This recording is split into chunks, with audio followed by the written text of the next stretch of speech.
What's good? It's Sam here, and in this video I wanted to tell you about some of the interesting stuff, the benefits of actually having salt as a pre-workout, as well as one of my first experiences using salt as a pre-workout. So one of the interesting things about actually having salt as with a pre-workout, a lot of pre-workouts contain creatine. The sodium actually helps with the uptake of creatine into our muscles and our bloodstream. And replacing the electrolytes we use working out helps in muscles cramps. So like obviously the salt helps with, and these are just some notes that I wrote down, extremely sloppy handwriting. But the salt helps in terms of replacing the electrolytes that you lose through sweating.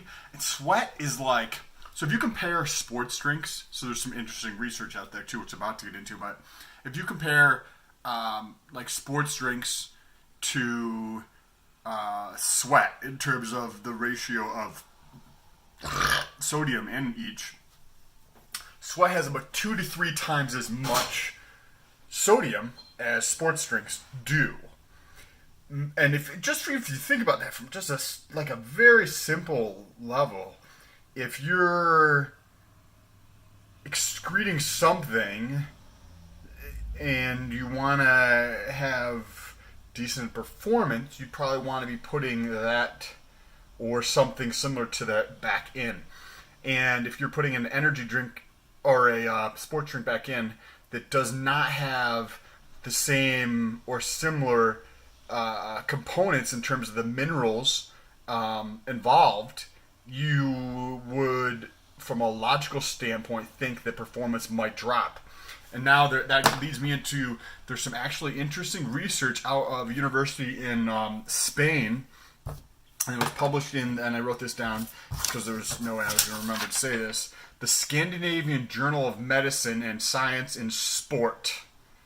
So it was published in there, a university out of Spain.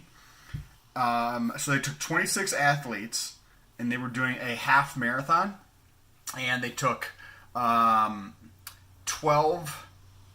They took half the group, and they gave them, that would be 13. They took half the group, and they gave them salt along with the regular sports drinks, and then they gave the other group just as placebo, along with the sports drinks.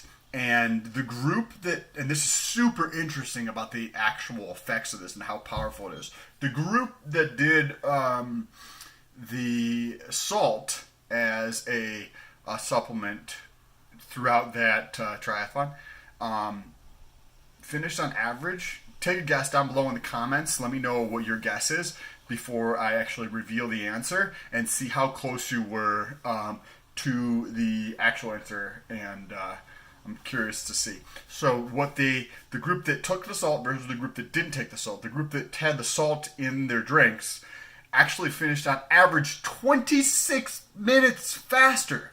Holy fuck, that's tremendous. That's just crazy, right? Like 26 minutes faster just from having the salt in their drink. That's astonishing. That's completely crazy. It helps pull like subcutaneous water into your muscles so you can get a nice crazy pump. It helps increase the vascularity. That's what I've noticed. You increase the vascularity, but when you think about it, right, like the vein is returning the blood, the used blood essentially, that doesn't have the oxygen in it, back to your heart. So at least from my very elementary, rudimentary understanding of veins and arteries, the vein is going to be more on the surface, or it's going to be more visible, right?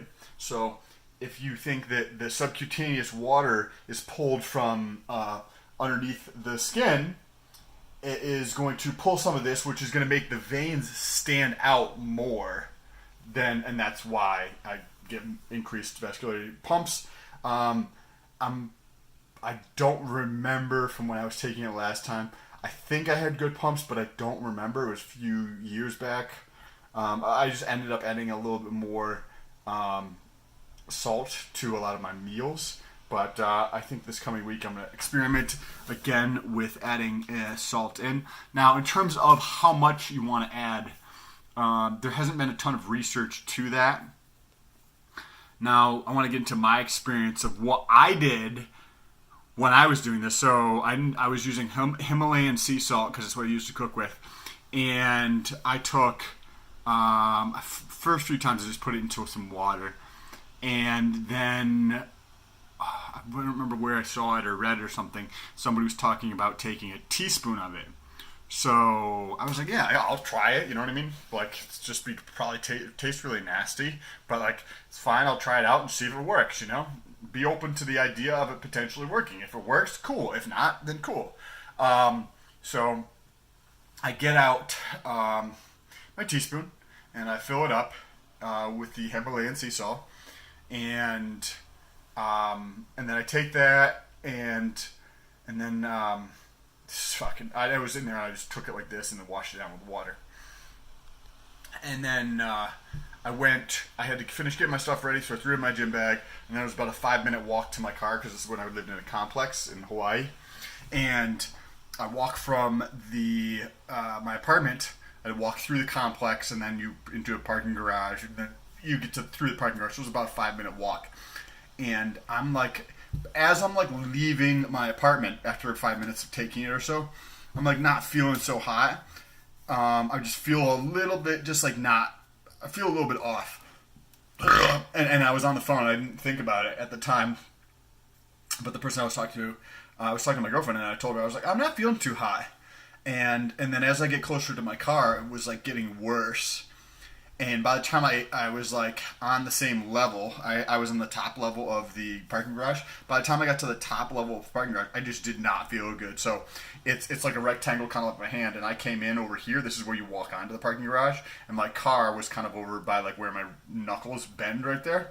So I'm walking across there, and I'm like, I'm really not feeling good. And before I get to like 50 feet away from my car, I just vomited everywhere. And then when I ended up getting back from the gym, I realized that the teaspoon I used to take the Himalayan sea salt was actually a tablespoon. So I believe a tablespoon is about 3 to like 3.5 times bigger than a teaspoon. So I took a tablespoon of sea salt. So if you're gonna try it out, I would probably not start with the tablespoon. From my experience, that was a little bit too much for me. I would start with a small dose, start with like a quarter of a teaspoon or something, and just see what you think of it.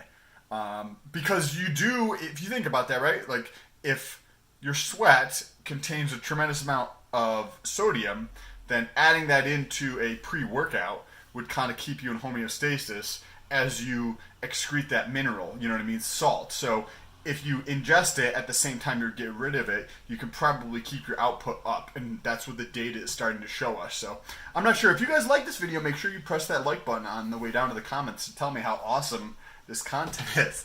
Also, press that subscribe button. Then you'll get to see more of these awesome videos with my face in them. Also, lastly, if you really like this video or you want to reach out or have questions, let me know down below in the comments. But you can also reach out on Instagram at sam.stolt, and you can DM me there if you have any comments or questions. Thank you for watching so far into this video. I appreciate you. I appreciate you taking the time to watch this. Peace.